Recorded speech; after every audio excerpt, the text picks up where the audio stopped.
All right. Hey, You too.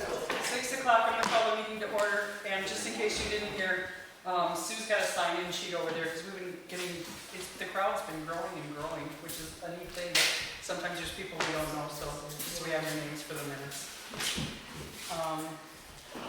First order of business is the July 6th meeting minutes.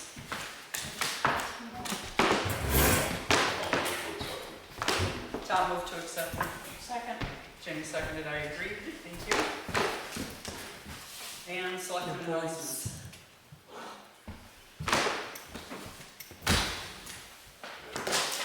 I just went down and signed the papers like you asked me to. Thank you. But I have to call and tell her. Jeez, I don't know what time I'll be back. it's okay. We got done. Yeah, I got that. I don't know if you got my email, saw my email about Ms. Kintowski. Yes, I did. Her culprit I not did. happened today, Yes. so we will have to address that later. But I'm going to get into it again today. I've had my phone day. Okay. So just because he was very quiet about that, we had agreed to put a culvert in at the Kantowskis on Turnpike Road, and the road agent finally got around to it today, and it turned into a situation. So it didn't happen. She did not get her culvert in. We will have to address that probably when the police chief is available to work with us. And the only thing that I might want to mention is that I believe, I was told, we have a burn permit for the dump again. So the burn pile is back up and running. Any ex officio reports? I missed my fire station meeting. No, the budget committee's gonna meet tomorrow night. Oh, I've been going back and forth with Angus, and he has given me his word that Thursday night they will address the letter regarding his letter.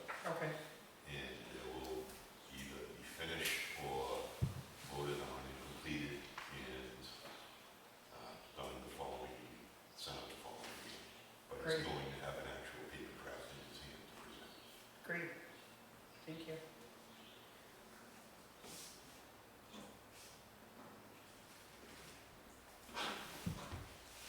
Public comment. I wondered what's going on with the, is it called ARPA grant? What you guys, where we at with that, with the town? I honestly don't know. I looked at, there was a bunch of stuff on that website changed today and yesterday. So More stuff changed? had yesterday's date on it and today's date on it. So I'm not sure. I mean, I saw it, I heard the conversation, I looked, and it literally changed today. So we're looking at it, but I didn't have time to. Is there? I let up on whatever changes there are. I've done a couple of the webinars. I've put together some calculations. I've looked at things we could possibly do to spend money on. But the deadline is August 18th. So I just got back from a little vacation, so I'll dig into it deeper. Yeah, 'cause I would hate to see that. We will not Let it pass. let it go. We will take advantage of it. It's just a matter of figuring out what we can do. They're kind of specific about what it can be used for. New grader?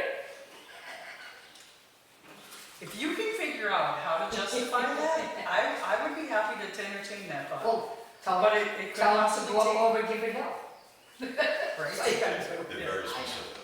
Yeah. I know. Yeah, we could possibly get the ambulance reboxed with that and still have money on the table we could do other things with, but I'm looking at it all, but I will make sure we do not leave a penny of that on the table, even if we need to be creative. My one other thing was, we had talked at the last meeting about broadband RFPs. I wondered if, has there been any movement on doing that? They're out. Oh. We're waiting. They have 45 days from the time, what date, do you remember what date? August 31st is in there if you found. Oh, cool. So, the town sent out RFPs to all those entities? Deal's done. Awesome.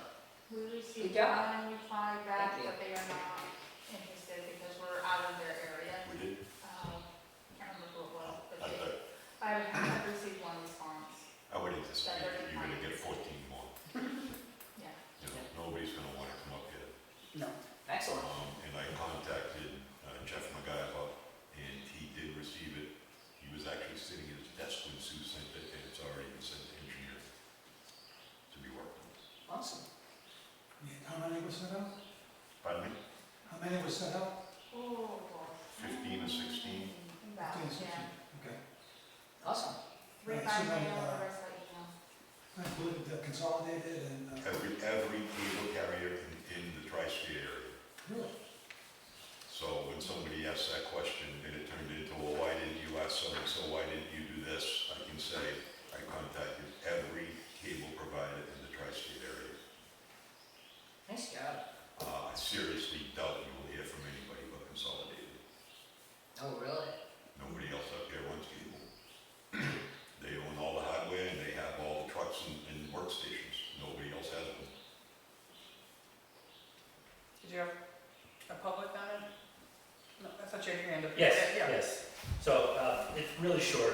My name is Joe Poole. I live around Halfmoon Pond, 275 Tucker Road. I'd like to spend way more of the calendar year up here, but it's very difficult to get in and out. I'm going to have a structured set of discussions that I'd like to have with this community, I think. I don't want to do it now. I want to structure it a little bit better. Can I come back in 2 weeks with a more structured discussion and be able to illustrate some asks and illustrate maybe some future work that could get done? I don't see a problem with that, do you? Okay. Yeah, Very absolutely. good. Thank you very much. You're welcome, thank you. So does he want to be put on the agenda then? I That's what I guess. assumed he meant, that's Yeah. what it is. Yeah, Yes. okay. Yep. So what's that, new business on next week's, Yeah. on the next agenda? Very good. Thank you very much. Yeah, no, thank you. I'm interested to know how the dog licensure scofflaw problem is. Oh, what? What happened with the dog license warrant that you and Jenny signed? Am I sounding We like did, I'll email you a time. Thank you. Going through its normal procedure? procedure, doing what it usually does. Do we have? Okay. I think Bob Guy is coming at 6:15 After we to the sign next it one. and give it to No. her, we don't know. Someone after. It goes from her to Russell. Russell will follow up after that, I believe, per the conversation I had with Russell about it.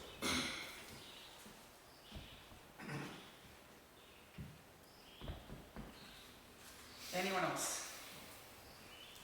Okay.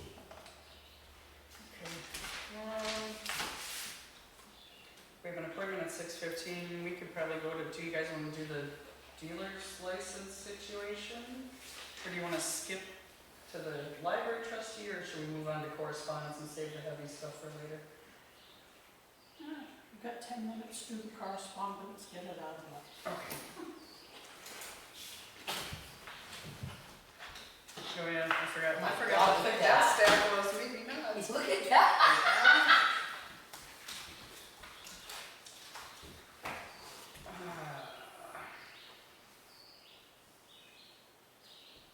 It need to be discussed in non-public. It is an email from someone who may be interested in purchasing back their property that was tax deeded. I'll just leave that at that. A letter from Angela Berry, dated June 29th. Dear Bonnie, I am relocating out of state this week, therefore can no longer serve as the deputy town clerk and deputy tax collector. Please consider this my official resignation of these two appointed positions within the town of Grafton. I've enjoyed working with you and appreciate the opportunity to have served the town in this capacity. Best wishes, Angela Berry. Keys were enclosed. I'm assuming you took care of that, or I have not seen any keys. she just forwarded. Did Bonnie give this to you?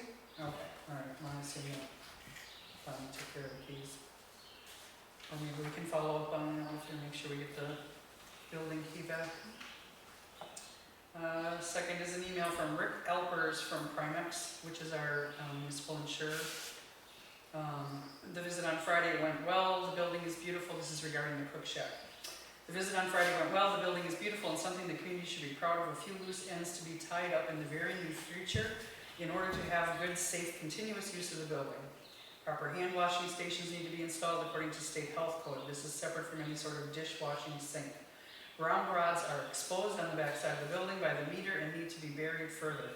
All chemicals need to be stored in a cabinet and not left out. Current fire extinguisher is undersized for the facility. Recommend adding a commercial size extinguisher to the building through the current provider the town uses. Lighting in the storage room needs to be properly secured to the rafters, not tied up by rope.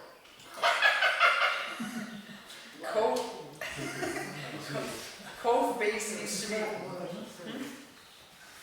Cove base needs to be installed in the entire kitchen where the walls meet the floors. Current griddle is sitting on cinder blocks. Recommend fitting the griddle to a proper stand made of similar metal materials. Watch your step signs need to be installed by the rear exit of the building. Other than that, it was in good shape. I do agree with the fire chief that commercial grade electrical wiring should have been used for the project to help keep rodents from eating the residential wire casing that was used. He goes on, he was asked about the parsonage again. So he goes on to say, my apologies for not sending my thoughts on the parsonage, which he actually did. I did have a great visit that day. The building is in tough shape. The building needs to be completely secured from the outside to help keep folks from wandering in and hurting themselves. This building is a bit of a structural liability for the town and should be buttoned up as soon as possible if it has not already. I thought I sent you something on this, but I do apologize for the delay. If you need anything else, just let me know. That was my bad, because I Yeah. missed it, because it was under a different time. Yep, they do the same thing. I think that when people don't put the right subject line in an email and you go looking for the wrong stuff. Mr. Good Morning. Did Ed? Did I get a copy of that one? There is a copy. It's in spots, he has not been in the office. Yeah. I tried flagging him down last Wednesday when he came to pick stuff up, and Wasn't, he was he's gone doing it before I tonight, got so. home. Yeah, there he is right now. And I believe it still hasn't been buttoned up. And I just might pay somebody $20 out of my pocket just to go over there and take care of it, because I'm sick of it being so open. Because I heard that someone else went crawling in there last week. What's the bill? The parsonage, Wow. yeah, Is there signage up there? there is, but it's kind of faded. It's been there a long time. Probably not a good sign. A handwritten letter dated June 10th. Really? Received on July 14th. Dear Selectmen, I want to express my opinion about the decision to tear down the parsonage on Turnpike Road. I have lived on this road for 51 years and always have enjoyed the beautiful homes. My husband and I sold our 20-year-old large home on the corner with Route 4. It was burned down for insurance and was a tragic loss. I have difficulty understanding why a home that could be sold is being destroyed. Please rethink this decision before you make a mistake to see another home gone. Sincerely, Jesse Wilson. Wait a minute, did she say that her house was burnt for insurance? That's, yeah. Can't make it up. I didn't know you were supposed to say that out loud. She read it out loud. I don't say it out loud, put it on paper and sign it. She wrote it and she She signed wrote it. it. I assume she's not. I don't believe she's talking about her property. I believe she's just a little mixed up. Could be. Yeah. She's talking about the house on the corner Right. that did burn The one That they she used to, lived the in. one they used to have, a yeah. long time ago. Yeah. Yeah. But she wasn't living there at the time. No, Next is a letter from Johnny Finden Henry, Water Division, Dam Safety Engineer, Dam Bureau, Dam Safety and Inspection. damn. That's a lot of dams. And it's written to Corey Clark, the Chief Engineering and Construction Engineer, with the Engineering and Construction section, and the subject is the Grafton Pond Dam. And it's just a report regarding the condition of it and some repairs that he recommends be done. We're just copied on it for informational purposes, if anyone wants to see it.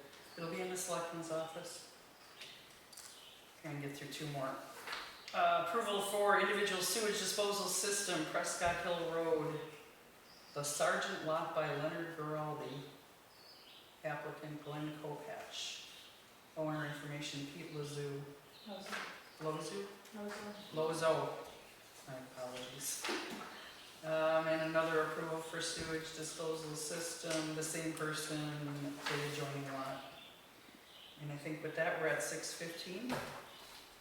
So Ned Gordon, if you wouldn't mind.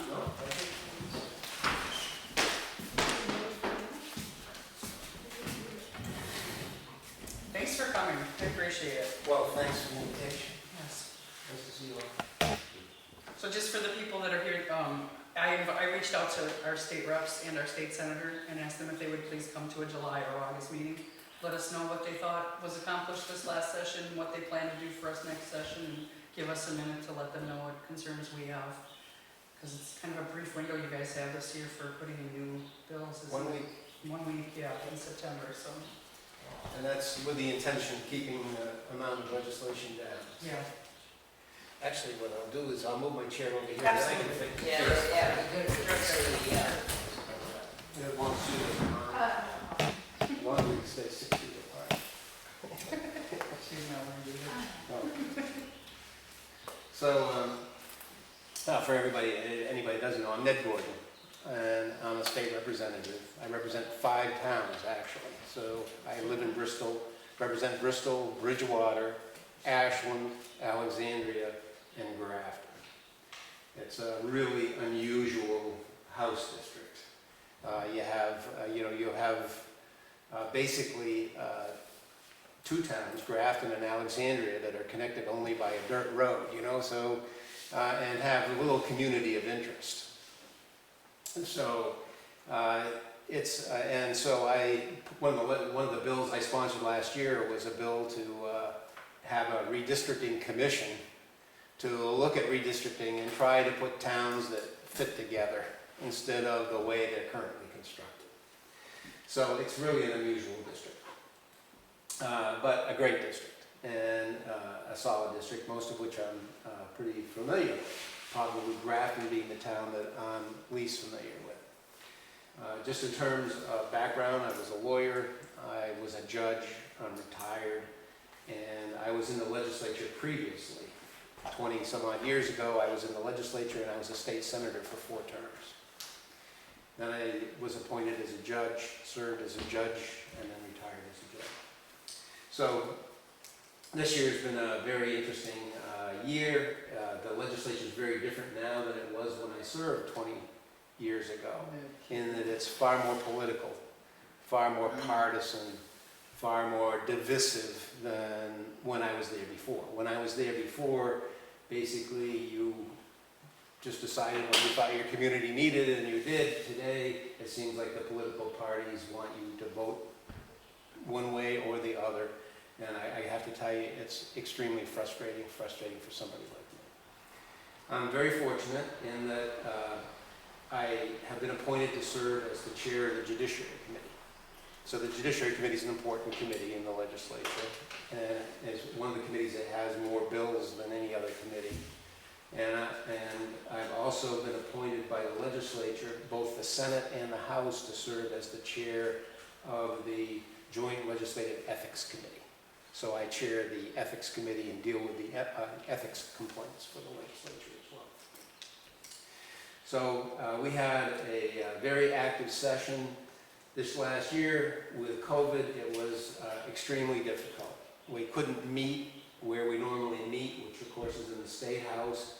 We met at UNH at the hockey rink on occasion. We met outdoors. We met in our cars in a parking lot on one occasion.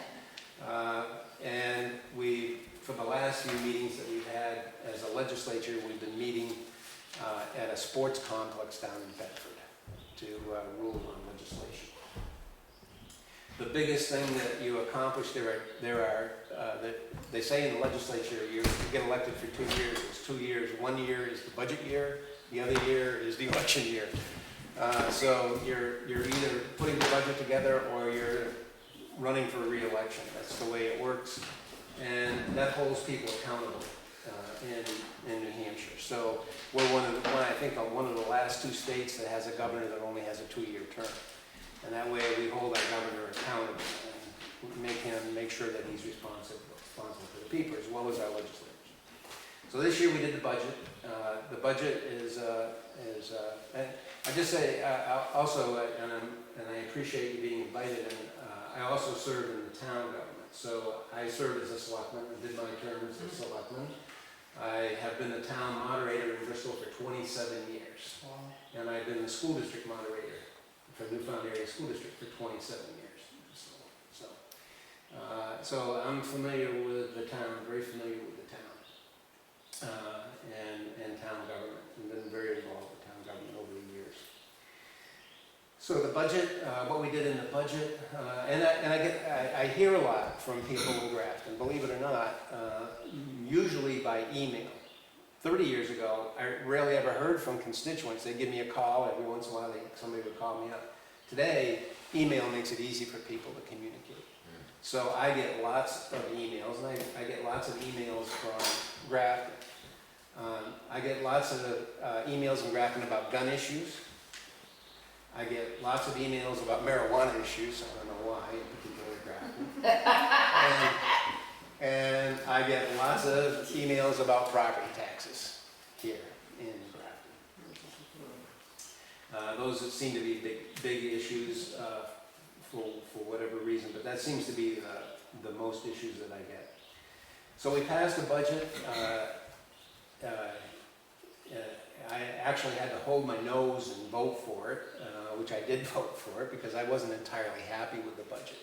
But sometimes you have to compromise, that's why Washington doesn't work, it's because nobody compromises. So sometimes you have to compromise to make things work, and I certainly did on the budget.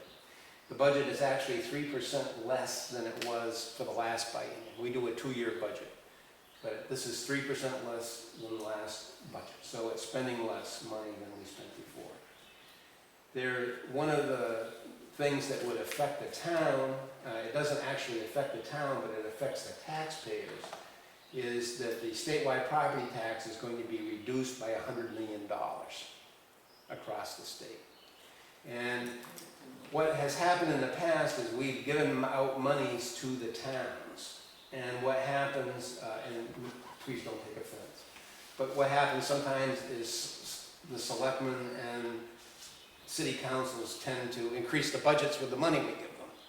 So they're not necessarily a reduction in taxes.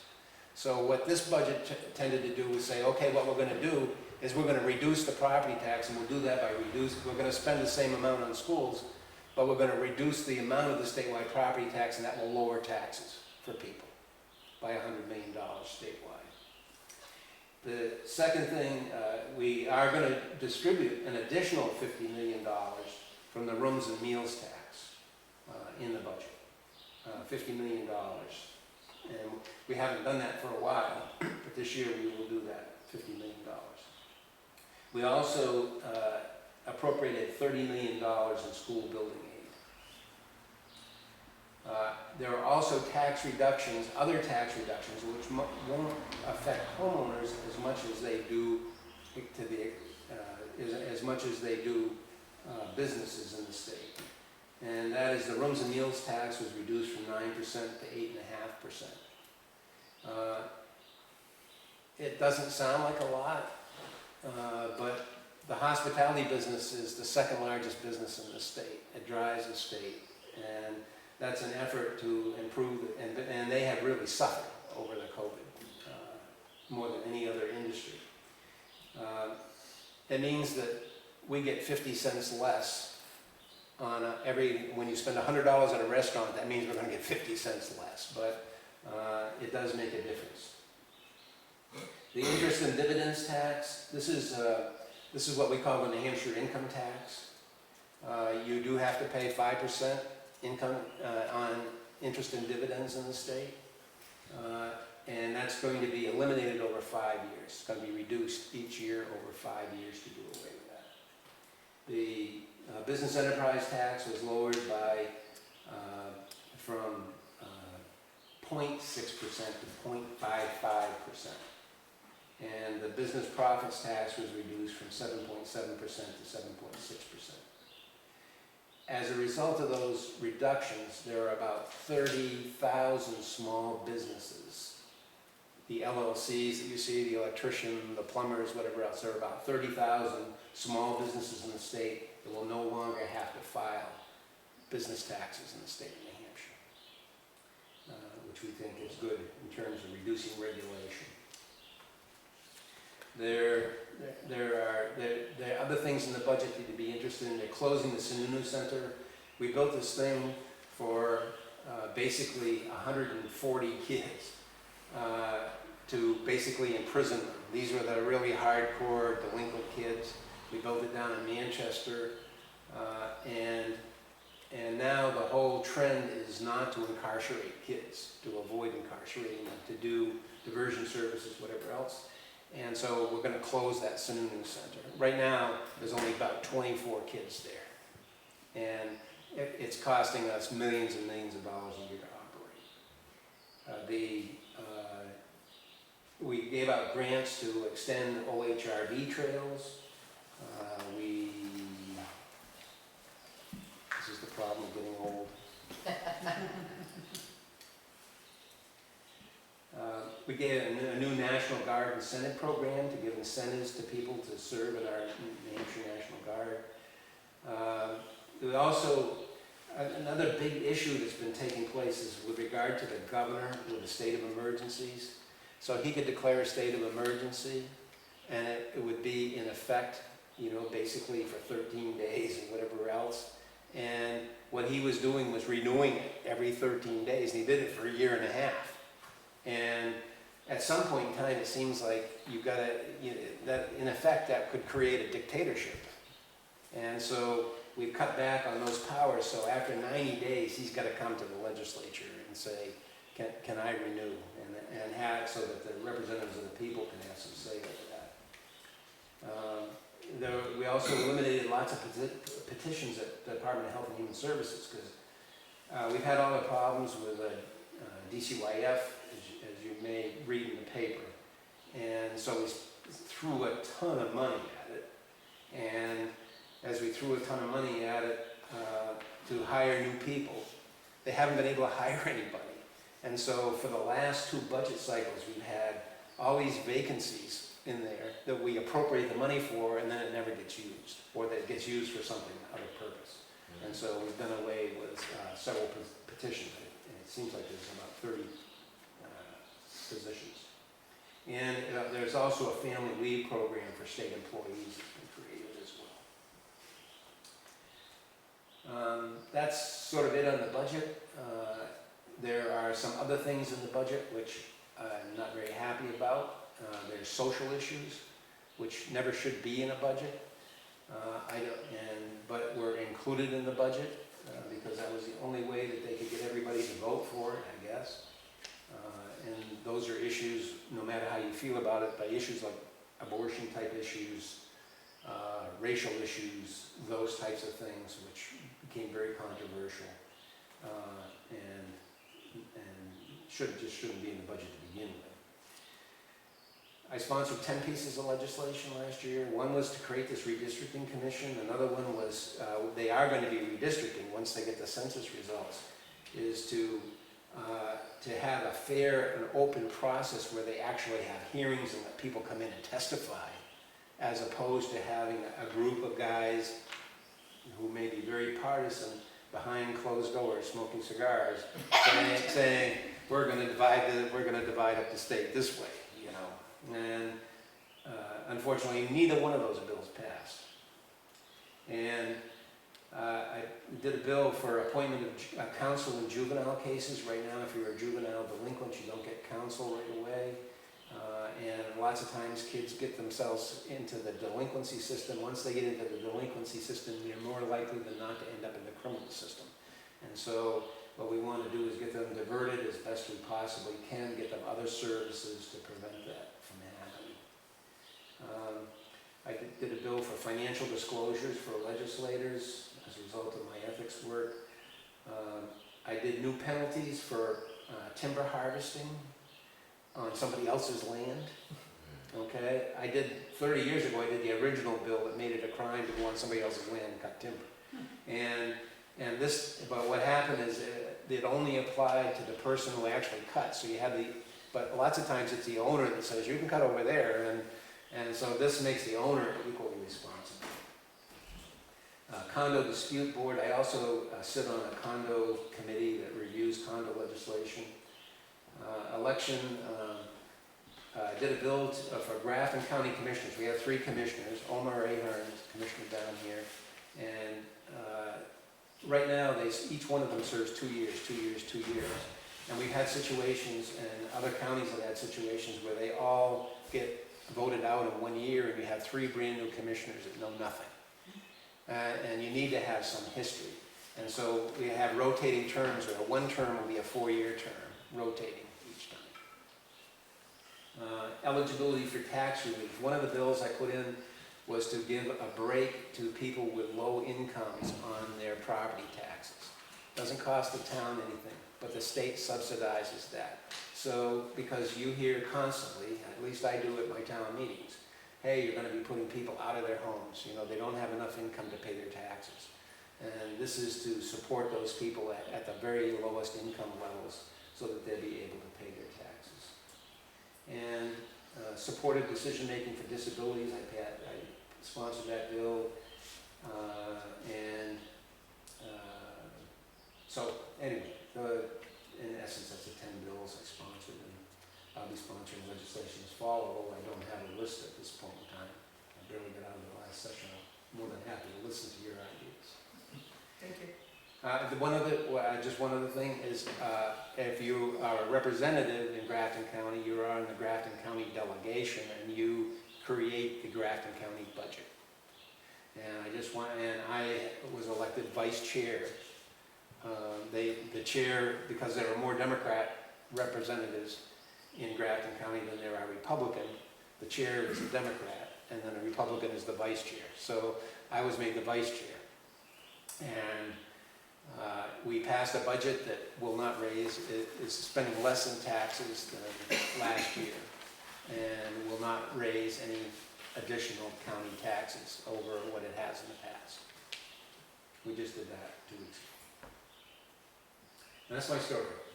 Thank The you very area much. of education, is this part of the budget process? Didn't we also pass some educational savings thing where we could? As part of the budget, it's very interesting because it couldn't pass in the House, and it did pass in the Senate. Right. And so what they did was put it into the budget to get it passed. And it does create educational savings accounts. And so what that does is it says that right now, on the average, it varies depending on the circumstances of the student, but on the average, it's about $4,000 the state gives for every student that goes to school. And right now, they're doling out that money based upon your town. And so what they're going to do is now say, if you want to take your kid out of public school and send them to a private education, you can have an educational savings account. We'll put that $4,000 in the account. It can only be spent on that child's education, but it will enable that person who wants to have their kid have a private education. It'll give them some additional funding. How do they apply for that? Have to go through the school district, or can they just go to the state, or what? I don't know what the application process is. My guess is you probably will end up going through the school district for it, because you'll have to go to the school district to say, my kid isn't coming here anymore. But there'll have to be some, I don't know whether the state will then work whether the school district will work with the state, or you'll have to go directly to the state. And I don't know the answer to that. Can you tell us what changes are being made concerning Medicaid? I don't know. The only change that I know about, one of the things in the budget, was that we're giving out more money to nursing homes. And 7% increase to nursing homes. And that may also affect your county budget, because we have county nursing homes, and so they get the benefit as well. So. Are you aware that Medicaid is paying for neonatal circumcision? Personally, I wasn't aware of that. Pardon? Personally, I wasn't aware of that, but Good, because now you know something, and I think it's utterly unconscionable that taxpayers' dollars are being used to mutilate baby boys. That is not okay. What do you well, think? that is something I will learn more about. I had a couple I look questions. forward Ned. to sending you And I know information. Ed is supposed to meet, I don't know if you mind if you Do you hang mind out. if we go a little longer, Ed? Yeah. Okay, thank you. I just wondered the building aid for school. Yep. Is any of that gonna be retro? That's a good question. I know Mascoma, there was a bill, and I don't know, and I'm gonna have to get back to you to let you know whether it passed. There was a bill to make it retroactive, That one got laid on the table. laid on the table. Yeah. So, meaning it went nowhere? Nowhere. Right. That's a bummer. Yep. Ah, Because I know that, you know, first of all, you have a beautiful school over there. I've been over there, you know, it's just a lovely school, but you know, the community stepped up to pay for that.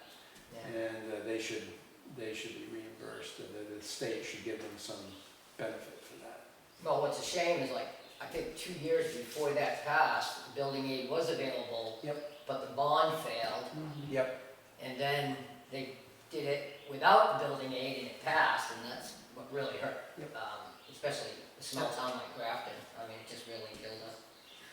I had another question, regarding, actually a little off topic from the state, but we've had a little conflict in this town about what happened between, Mascoma Valley Preservation and John Dodge with the, old store.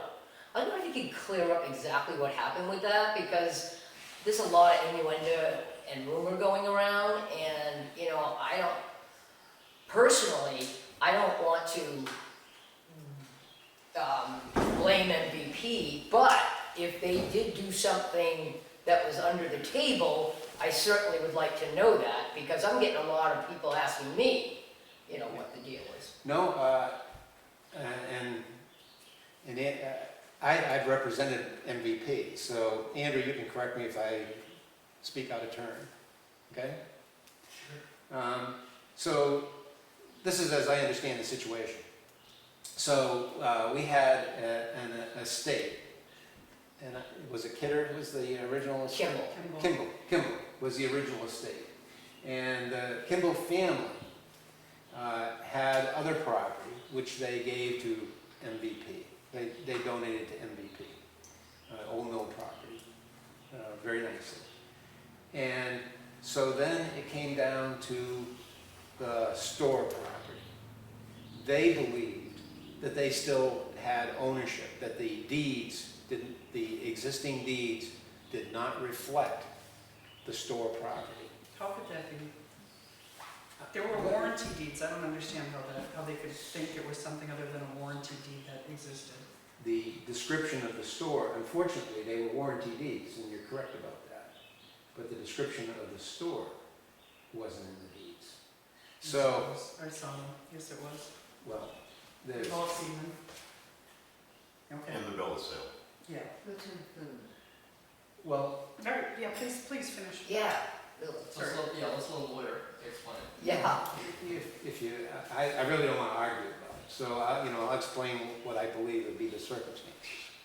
So the Kimball family, believing that they had ownership to the store, whether they had rightful ownership or not, I don't know. What they wanted to do was they wanted to donate it to MVP. So MVP, they gave MVP a deed to it, a quitclaim deed to the store, so that MVP could then proceed to make a claim. The Kimball family didn't. What would happen ordinarily is there would be a quiet title petition. So this discussion that we're having right now wouldn't be resolved by us, it would be resolved by a judge, because there's an honest dispute over ownership. So it would be resolved by a judge. So what they did was they said, okay, we're going to give MVP a deed. And if MVP wants to proceed, they can file a quiet title petition and proceed. So MVP then, as and John Dodge was represented by an attorney at the time. So MVP talked to me, I talked to their attorney and said, you know, what are we going to do here? You know, what's your evidence? What's our evidence? You know, let's talk about this. And as you always try to do as an attorney, you try to work something out. So we tried to work something out between the two attorneys to try to resolve the issue without having to go to court or having any conflict. So finally, John, through his attorney, said, we'll just go to court and resolve the thing. And so MVP said, we don't want to go to court. That's really not what the community needs or the community wants. We don't want to fight in court over it. So they deeded it to John Dodge. And that's basically what happened. So the Kimball family gave MVP a deed? Yes. I see. Okay, thank you. No, they did. And no, MVP didn't go out and just claim it. But they had a deed to it. Thank you, Ed. Question about redistricting. So what is the process now? And if somebody cares, how do we have a watchdog or something about that process? What the legislature's done is set up a committee. The Senate will set up a committee to do a redistricting for Senate districts. The House has set up a committee to do redistricting. Of politicians. It's all politicians. And dominated by the party that's in charge. So basically you have a Republican, right now there's 213 Republicans and 187 Democrats in the legislature, in the House. So the committee is a bit skewed towards Republicans. So there's a Republican majority, and the chair is Representative Griffin from Goffstown, and she's a Republican, of course. And so they'll be responsible for the redistricting. Now, how that actually happens, I can tell you when I was in the Senate how that happened. And do you actually think that a bunch of senators sat down and worked out a map on the, you know, they didn't. They give it to staff people generally, and the staff people try to work that out, and then they get together and figure out what they're going to do. The biggest issue that they've had is the congressional districts, and because the congressional districts are a little bit different in their composition. So on this side, basically this side of the Merrimack and the North Country is Congressional District 2, Annie Custer's district. It tends to be a more liberal, a more blue-leaning district. And the other district on the other side tends to be redder district. And so the question is, how do you divide that up? And that's the big issue that everybody will be dealing with. All right, maybe one more question, we need to move on. Yeah, is there any way that they could get a line item veto into the legislature? Well, there is a way to do it, of course, and that's a constitutional amendment. Do I think it will happen? I think Well, it'd it would benefit both parties because stuff that doesn't belong with a bill that is necessary could be eliminated. Yeah, well, I think people would argue that it benefits the party in charge, but that's the issue, and I just don't see it's going to happen. You know, we used to have constitutional conventions, and that way any citizen could run, and you came down there and you dealt with issues like that. But the legislature doesn't seem to want to have constitutional conventions, and so we haven't seen one in a very long time. Jenny or Tom, do you have anything you'd like Ned to address next session? Or? I did have one question. Yeah. The educational savings. Yeah. How does that apply to homeschool? Applies to homeschool. I know one could ask that question. That's where the cost is gonna come. It's gonna have an impact on school districts. It'll have an impact on the Mascoma School District. And in school districts like the Newfound School District, it'll have a big impact. And the reason it'll have an impact is because if you're Manchester and you lose these $4,000 increments, and you got 8 fourth grades, you can go down to 7 fourth grades. But if you're in a small school district and you got 2 fourth grades, you can't necessarily go down to 1 fourth grade. And so it's, I think, and that's why I wasn't in favor of them, because it seems to me, for my communities, if I represented Manchester, I'd probably be in favor of them. But representing the towns I represent, I'm not sure that it'll definitely affect the public schools in this area, so. Thank you. With the homeschoolers, you just pay for their books and supplies, or how does it work? You just give them $4,000? You have to pay, you have to pay for educational purposes, so the money would have to be used for educational So purposes. you have to give receipts or? Yes, you have to show how you're using the money. Well, thank you for coming, Ned, and I just want to throw out to you again, I know we've discussed this over email, but the unfunded mandates, the things that drive up our taxes that we have no control over, it's something I would love to see you address for the town of Grafton especially. We had discussed the retirement, the mandated retirement system that we have to pay into, and it just went up, what, 7%? It was an ungodly number. It did, it went up a lot. We've got employees here that, the town here, we can't afford to pay them a huge salary. They have to pay part of that out of their own salary. The taxpayers have to fund it, and the state requires us to participate, and many of them wouldn't even be interested in it. If they had the choice, they would not be part of it. Things like the meals and room tax, that's supposed to be at a certain percentage, that it's not. What was the other thing? There's one other thing, that's supposed to be distributed. So, I'll just give you, if I can, just a little, and I know I've taken a lot of time, but a little bit of perspective on the retirement funds. And one of the issues, looking at it, if you're looking at it from the town's point of view, I understand that entirely, look at that and say, I agree with you 100%. When you look at it from the state point of view, what you see is all these towns adding employees and growing. And if the state pays for the retirement, it provides less of incentive to control the growth. And so from the state's point of view, it looks at it and says, if the towns pay for it, they'll be more accountable in terms of expanding their Yeah, town. that's how they do the schools too. But Anyway.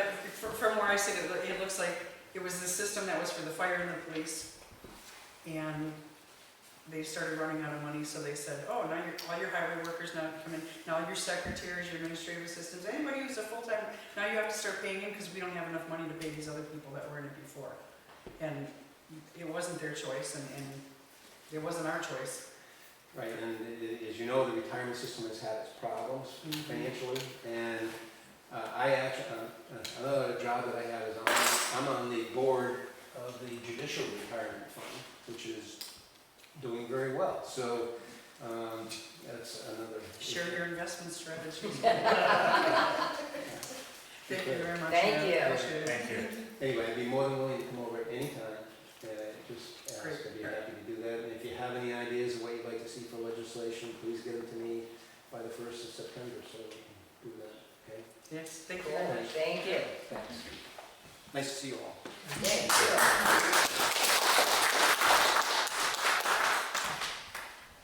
You ready yet? Actually, I can stay and watch for a while. Oh, you're more than welcome to.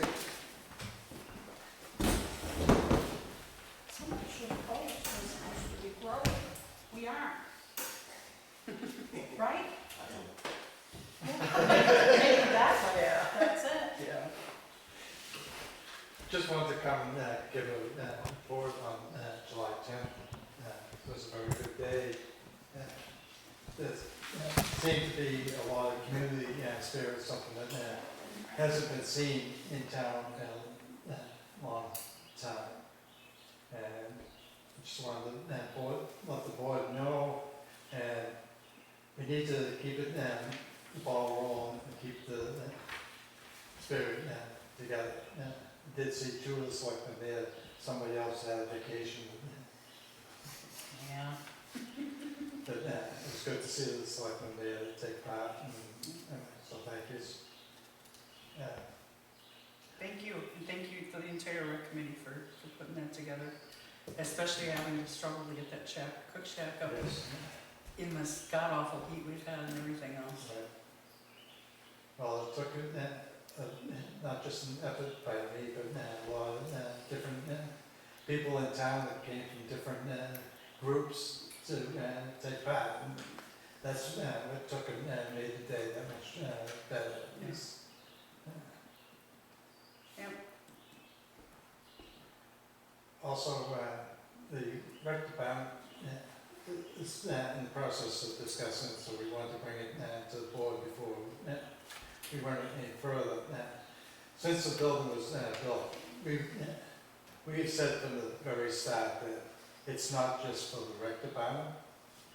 We'd like the townspeople to be able to use it. Think being is what we'd like to do is set up a deposit required to use it, so if it's not clean, then Kind of the same as using the town hall sort of a thing. Oh, well, no, we don't have a deposit. I suggested one, we never We did, do for non-residents. for non-residents. But you think there should be one for residents and non-residents? yeah, and it's refundable. Sure. The place leaves clean, then they get it back. And then at the same time, we thought that if somebody wanted to make a donation of any size, any donation made would be put towards and to the building, anything that may need to be repaid.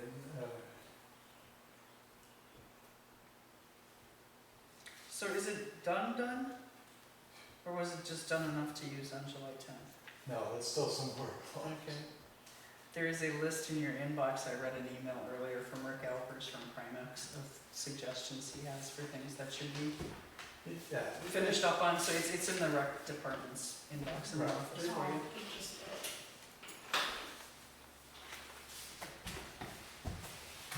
Is there running water there, Ed? Is there water? There's running water. No, No, at I this just time. wondered that. If you've got no more receipts to turn in, there's still a couple $1,000. If we could get the water in there, that'd be awesome. That would be amazing. That, yeah. Right, yeah, well, Yeah. Some- Unless there's a bunch more receipts to be turned in. no, I believe that's most, all of the Yeah. receipts. The one that we got yesterday. Yeah, Yeah. but some of us need to reprieve from that. But, Work for a while? Yeah, yeah, understood. I don't recommend Myrtle Beach. Too no, hot.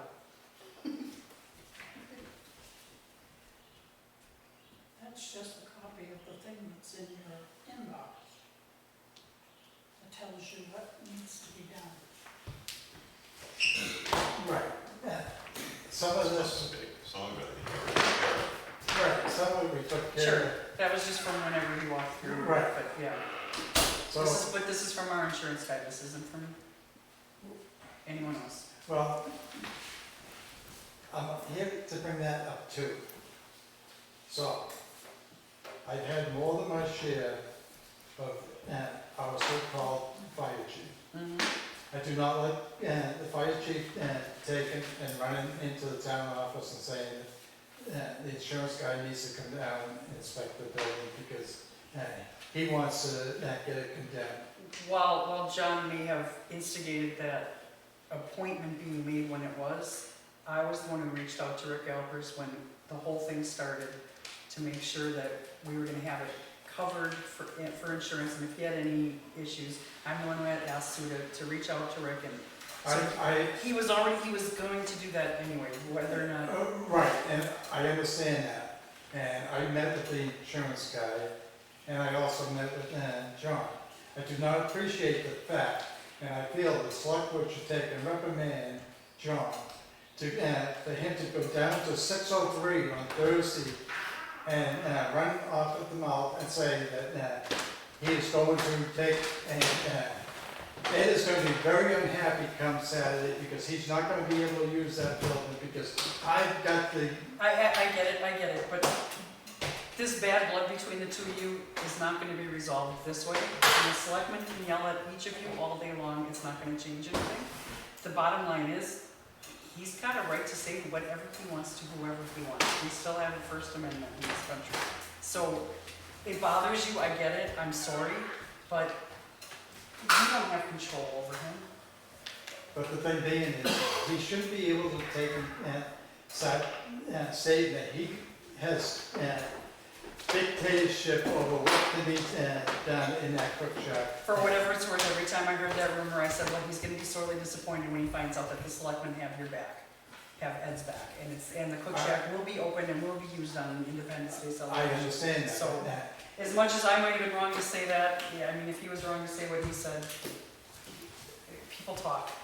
I mean, and then it goes from there, and then Saturday night, there was a bonfire lit down the end of, Again, yes, over by Sean? yes, That's a whopper.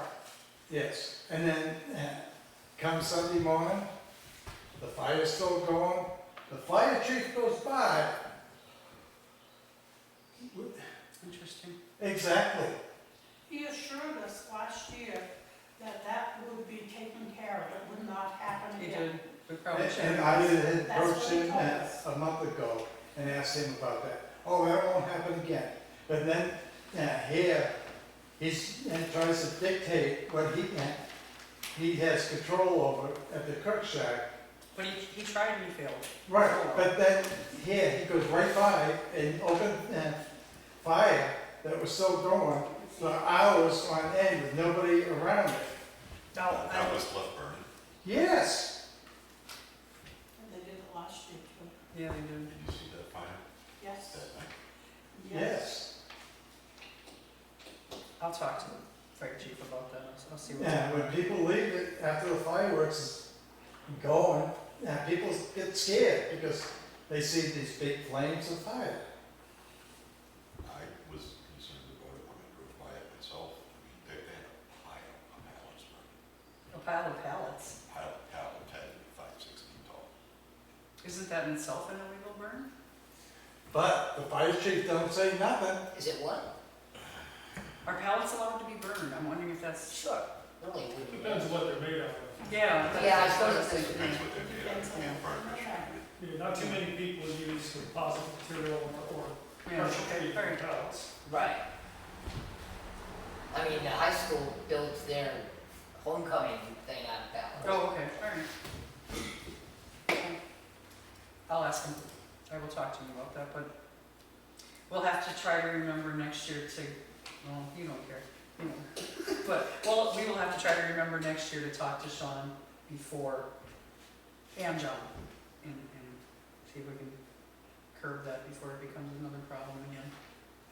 Even if it was fire truck or presence or something. Yeah. Yeah. Considering he used to be a fire warden and a firefighter. Well, I don't think there's any access to water there either. No. No, Is there a comment? yeah, that's another thing to find out. Yeah, we don't do a good job of keeping track of our fire permits in town here. Right. No. Okay.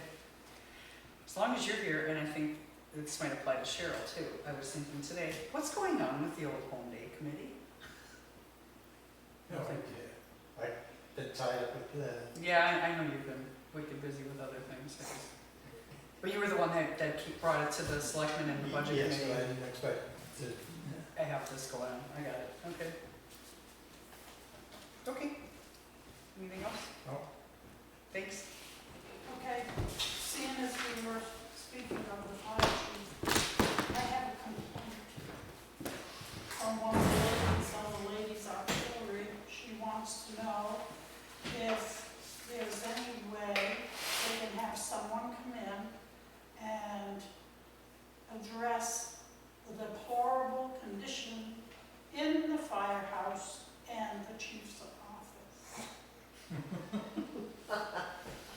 When they had a meeting, at their last meeting, they had to sit in the kitchen at the counter.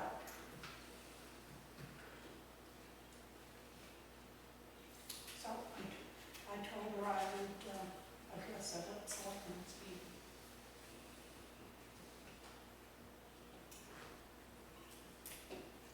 So maybe I'll put that back on the list. maybe Mr. Alpers should come and look, because we've talked to him before about his office and how things don't get taken care of. It's on the list of stuff you guys gave me, and I asked and asked and asked. Yep.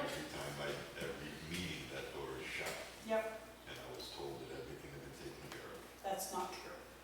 So, anyway. No, and you can see that just walking into the station itself, it's, I mean, It's a as much disaster. time as we spent cleaning it for election day, I mean, it didn't take but a week to be back to what it was, if not worse. Yeah.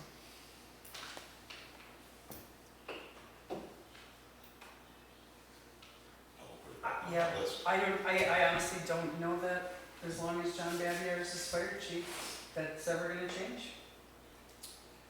Well, I think that they need to stop following their bylaws. Which they're in the process of rewriting, right? It's there. Yeah. Well,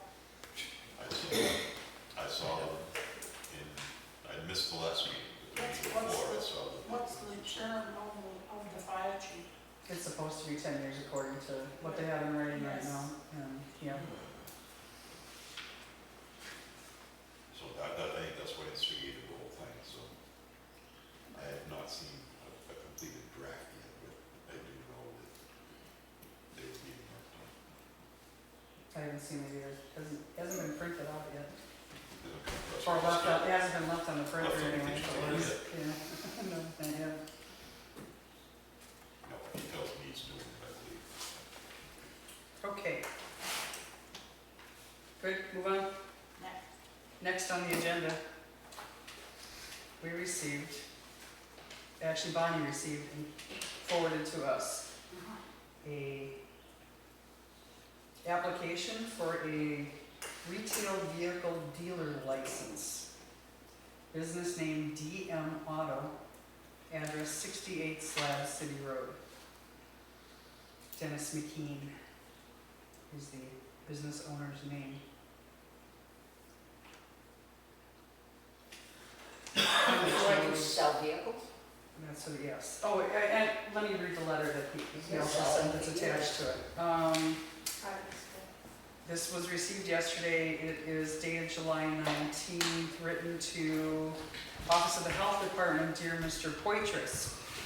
Pursuant to your letter of June 14th, 2020, I have pursued reinstating my auto dealer's license under the name of DM Auto. The 17 vehicles are part of my inventory of vehicles owned by me or that I am working on for customers. Neither I nor my customers consider these vehicles to be junk and intend to put them in a condition for legal use. My understanding is that the Division of Motor Vehicles has forwarded a letter to the town of Grafton on June 29th, 2021, which this was received I guess it was. Friday, the 9th, July 9th. Yeah. That letter represents the final step in my auto dealer license issuance by the DMV. In checking with the DMV, I understand that Grafton has not responded to the letter. As such, my opportunity to sell some or all of the 17 mentioned vehicles is being held up by the town of Grafton. I would encourage you to request the town of Grafton to respond to the DMV letter so we may resolve this matter prior to July 24th, 2021.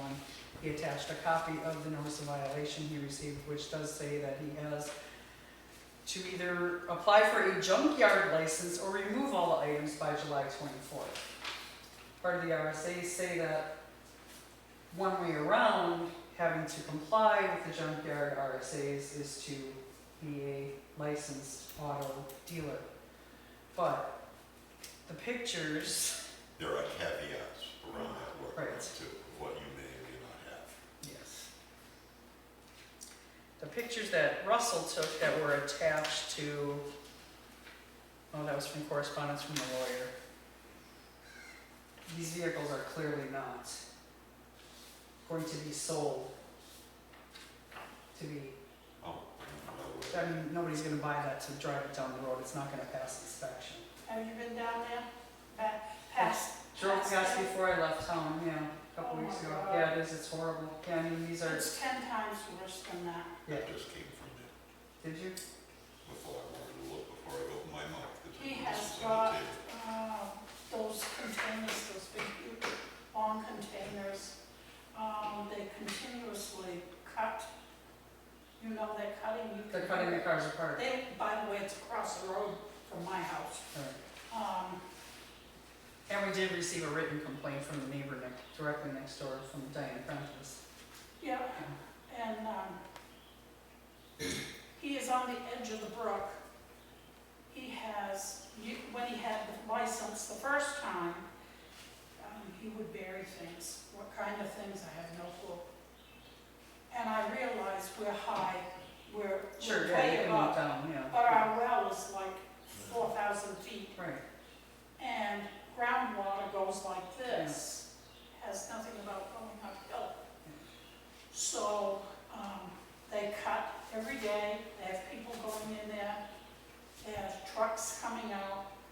He came out of there with a load, I think it was yesterday or the day before, and he lost a washer right in the middle of the road. Well, and this auto dealer thing he's trying to do here is completely separate from this MK&A scrap metals that his buddy's doing on the land too. And when I drove by, when at first he was making his driveway,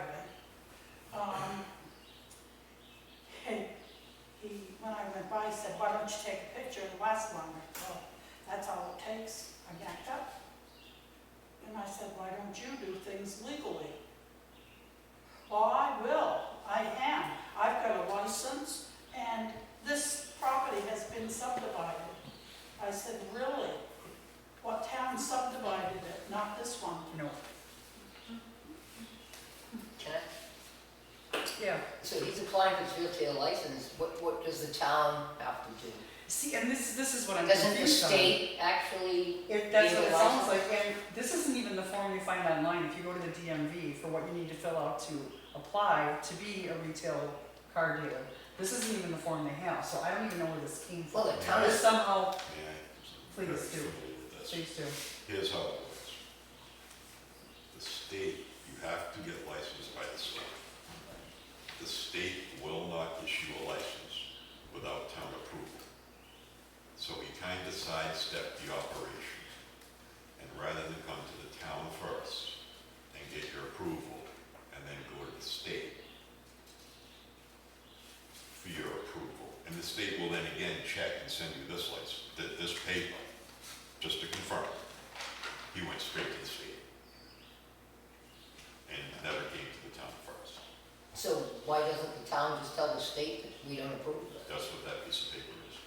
Okay, so you guys are gonna just say you don't approve of it, You you say got you his did license, that. That's what we're and discussing it'll right be no, now. it'll be no. Yeah. Well, we have to say no, because the RSA is very clear, it's very strict, that you may not have a license if you are uncompliant with Right. anything in town. Yeah, the So very- there is no option. The very first question on here is, it says the applicant whose name appears in the above section complies with local ordinances or requirements or has a variance to operate, yes or no? No, That's a no, right? Right.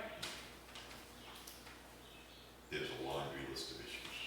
Yeah, I know that, I was It's just, just you know, gonna be a matter of I wanted to be clear how on long how he you wants get a to drag license. this out. So because you're familiar with this, do we just check off the no, sign it? I Do don't we know, need I've to never put been on this comments? side of it before. Okay, Um, that's what I'm not clear on either. I can't find instructions Well, for we us have on this. ordinance for vehicles around Right. that aren't yeah, registered. I would, So you need to, maybe. I'm thinking we should I called the include a dealer's copy of desk. that letter of violation along with, to send this back to the state, let them know. And all that. I called the dealer's desk down and spoke to the head of the dealer's desk. And they said you can do one of three things. We can say no and just base it on that there is no compliant. We can say no and attach 2 or 3 more pieces of paper with a laundry list of reasons why. Or we can say no and give a list, and once he straightens that out, have it come back, and then submit the rest of the laundry list. So we can go either end of the spectrum. What would be, did they indicate what the If benefits or, If the town says no, the state says no, period. They, so it doesn't matter which one of those three options we do? he can come back, and as it stands right now, the only thing that you can't start a junkyard and then get your license. It has to be a clean property. And he's applying for a handle license. That caveat that's in there is very specific as to what you can keep and what you can do with it. Right. Yeah, You may clearly not if he's sell- cutting cars apart, You may it's a not sell junkyard. parts off of it, is one of the things. Right. You may use them to repair cars that you're working on. You may use it as basically a stock, A parts car, yeah. but you may not sell parts off of that car to the public. My suggestion would just be, before you can even say yes to this, at any stage of the game, he has to be 100% compliant with the town ordinances. My suggestion would just be say, no, wipe the slate clean, get I mean, he's got piles of tires in there on the tops now. Get it clean, get it right down to nothing, and start from scratch. The problem is where the property is located. I don't think where it falls within city limits and so close to residences, I don't think no matter what he does, It could ever be allowed. it would ever do a lot.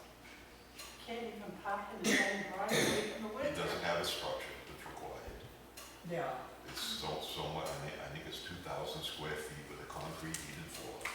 Not heated floor, 2,000 unless he's working on square large feet. farm vehicles, it can be a dirt floor and yeah. You know, he's not working on farm vehicles if he's chasing a retail dealer's license. Right. So, He's not I mean, working on anything. right now, I would suggest say no until it gets compliant with the town. Well, then you have to check no at the door, and then you have to check the non-denial. Yeah, the comment is, you know, check no, and the comment being non-compliant already. So can motor vehicles be displayed and or stored? Would this, I mean, if it's an auto dealership, there's the requirement for a certain square footage building, I which he believe it's doesn't 2,000, have. I believe. So that should be a no. It's 2,000 square feet, he does not have. You'll have to check his, Oh. property tax. But that's a state thing, right, not a town? I don't know how big his barn is. Permanent physical structure that has at least 750 square feet or is primarily dedicated to the business of selling vehicles. That may not be his home. Is that a town ordinance or No, a this is the state? state, this is the state. So you don't say yes or no to that, that's something that they have, right? Or are they asking you if he has it? Right. Oh, I see. If it were to get to the point that the town would say yes, before the state will issue a license, I went through this, before the state will issue a license, he'll get a visit from the state police, That's right. he'll get a visit from the DES. Okay. And you So- have to have proper signage, you have to have so much setback, I mean, you were here when I came in, you know. Yeah, no, I know. So Tom, is the next question is signage permitted? I don't know if we have an ordinance not permitting signage. We do not have an ordinance in town. No. Then you can't stop it. Okay. So it is recommended that the Division of Motor Vehicles deny the applicant's appointment? I don't think we have an option, he's not compliant, Yeah, it's not an option. do we wanna put non-compliant with junkyard ordinance, or the RSA's? Not compliant with town junkyard ordinance, I guess, is the best way to fly about it. I didn't ask about particularly, Okay. there's just so much. Because this problem's compounded now. Where Eli was claiming that there was a subdivision, because now everything that was on what was assumed to be Eli's property is now not Eli's property, but Dennis's property, so his violation is probably twice what is actually on that piece of paper. Yeah. Because everything now on the other property is his problem. And there's no licensing on the other property because there's no property. Right. So I just have a quick question. There's other properties in town that have a bunch of cars on it, like the corner of Turnpike and... We're gonna save that till public comment time, sorry. Okay, we need to get through this. Yeah, I hear you. Yeah, it's getting late. I prefer if we had a motion. I have to sign it. I'll move to deny it. Thank you. I'll second it. I agree.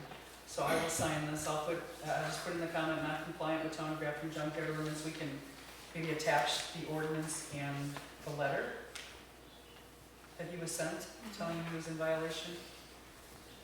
And then we still need to figure out about moving forward with the attorneys. Yeah, I think we absolutely have to do that. I would almost suggest attaching that letter to that one. Yeah. My thought is that when we were doing the junkyard ones last year, when Sue put the letters together, Sue and I worked on the letters, we told them we will be discussing this at the selectmen's meeting on next date, so they had an opportunity to come and plead their case or whatever. I feel like we should, before we move forward with the attorney, I feel like we should give Dennis a heads up and we should have a meeting, have him at our next meeting. Just to make sure we're covering our own. To do what? I don't understand what the reason behind that would be. To give him an opportunity to tell us what he thinks he's doing in a public meeting where other people can hear what's going on. He doesn't have to show up, I mean, last year, maybe 2 or 3 other people that got letters bothered to show up and discuss the situation. And sometimes we came to compromises. But last year it was just junkyards. This year, that's a different story. Yeah. My feeling is he's had 60 days to do that, or whatever that violation was written, and he knows, and he told us to his face he's gonna continue, Yeah. and he is continuing. He knew about the meeting tonight because I asked yesterday when he handed me the letter, because this is for them to review at tomorrow night's meeting. Okay. So he knew about the meeting. Okay. The other one told us straight out, I'm not taking that sign down, DOT's gonna come down and pluck it out of the ground. Yeah. Okay. Well, He's got friends up here, not Dennis, but the other one, on Turnpike Road. friends. Friends. Yes. All right. Well, I think we should wait till July 24th to have the lawyer file that complaint with the court, just because that's what the time frame he was given. But I think at this point, we already pretty well know he's not gonna comply between then and now. If he does, Even if he miraculously cleans that all up between then and now, it's a moot point. Yeah.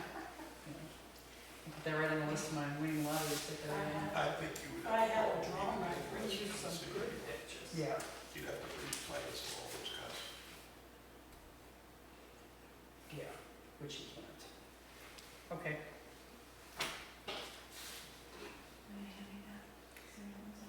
Yes, as soon as I finish signing it. Recommendation of interim library trustee. Do me a favor and read that for me while I finish filling this out. Thanks. The Grafton Select Board from the library, can you hear me? Because I always get told I get talked too quiet. Yes. Doing one thing. Regarding appointment of interim trustee, it is our understanding the remaining trustees recommend to the select board a candidate to fill a vacant position of library trustee. To this end, we conducted a month-long search. On behalf of the trustees, I am pleased to pull forward the recommendation of Karen Johnson. Karen is the unanimous choice of the trustees. Karen is the library patron and interested in accounting. We look forward to working with her and hope you can agree with our choice. On behalf of the library trustees, George Curran, Chair. Thank you.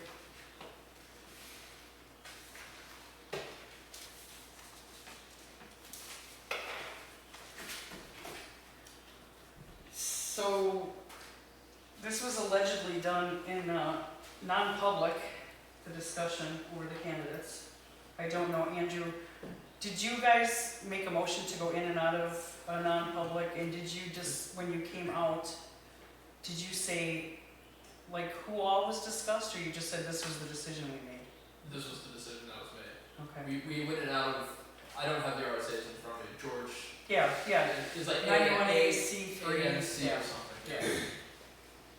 Yeah. And I did talk to George about it, and he said that he felt that because because of who some of the candidates were, there could be comments made about them that could potentially be detrimental to their reputation, which is one of the valid reasons to go into 91. How many candidates did you have? We have 3, You had 3? yes.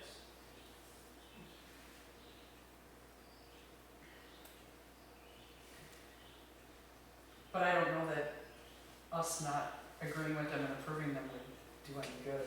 I think we're better off. I hope George attended the 91A webinar that I asked him to today, so hopefully he knows better going forward. But it's one of those judgment calls you make as a committee or a board, and some people felt it was wrong, and it is what it is at this point. What was wrong?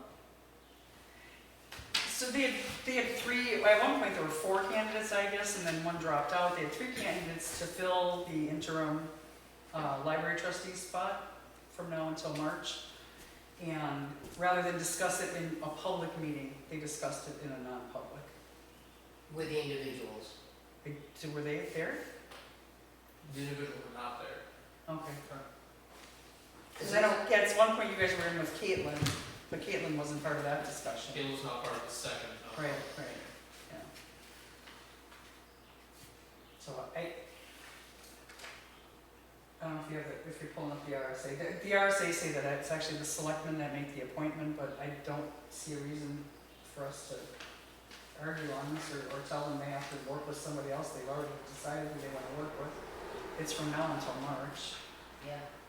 Yeah, you They guys. need somebody to run the treasury department. Well, yeah, That's, and that was one of the big concerns that George expressed to me was that, you know, they don't know how to do the books, they don't want to do the books. Karen knows how to do accounting, so please let her do it, because George doesn't want one more thing to do, and Andrew can't even possibly do one more thing, I don't think. Does she know how to do accounting, or the letter says interested in? I don't know. I don't think beggars can be choosers. I mean, I think there's only so many people that have accounting and treasury experience. Right. So Yeah. for a temporary position, we Yeah. were interested in. I told George I would sit down with him and whoever you guys appoint, just to go over Yeah. that. And I can't imagine it requires that much more accounting skills than, yes, I know how to balance my checkbook. I And that's can all it pay is. bills and, yeah, That's all it is, Yeah. they just oversee 5 Yeah. different accounts. Yeah. The only concern I have is the non-public. And I think I fully agree the reply from the attorneys, and it doesn't apply. Yeah, No. yeah, And I was approached by one of the candidates who was wondering if he was even considered. yeah. Because the other part of the 91 is if you're being discussed, you have the right to be there. Right, yes, and George admitted that he did goof up on that too, that he should have asked them if they were okay with it being discussed in public or not. I say if it's a procedural issue, we'd be happy to probably go back and do it. I don't think it changes the result of, No, and you've already had the discussion, so what are you gonna do? You're gonna have it again in public, but you're gonna edit what you had said that, you know, you shouldn't say in front of people or whatever, you know, yeah. Oh, they're the ones that have to work with her, so. Sure. I'll make a motion to accept the, person. Thank you, I'll second it. and I agree. So congratulations, you have your new library trustee, Karen Johnson. George was very happy, She Yes, just needs to be sworn in Yeah. at some point. which is one of the selectmen. or the town clerk, Well, or it a can be a selectman, it can be a JP, it can be the town clerk, notary, you know, Yeah. I think it's a Okay. JP. So is it just the piece. I assume you'll be at the next meeting, Cindy, I expect to. so Yeah, we can do we that can then, figure sure. out then. I think they wanna get her sworn in sooner than the next meeting. Okay. Yeah, we go to Tahoe. Or maybe Saturday at the planning. If she'll be there, yeah, we can do Yeah, we that, can extend we it can do back that, to or her. yeah. Or just have her give me a call or send me an email or something, I can meet her, or anytime she's going past the town office and John's truck is there, he can do it, or, yeah. Sometimes you bite off more than you can chew, and you don't like it when you get it, so.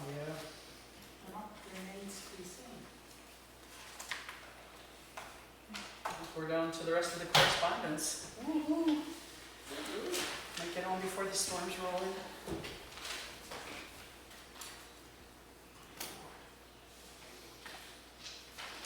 It's a couple of things that they won't take as long as they That would made me like. feel good. No. The letter from George Curran dated July 16th to the Grafton Select Board. The trustees of the library recognize the constant irritant of the unauthorized picnic table sitting on the lot at 2 Library Road. The situation has been discussed with the leadership of the Friends of the Grafton Library and the trustees. We offer the following. We are trying to right the wrong and request approval to keep the table in place on the lot at 2 Library Road. First, we understand that we, the library trustees and our partners, Fogel, did not follow the agreed upon steps to gain the approval from the select board for use of that lot. We regret this misstep and apologize to the select board for the oversight.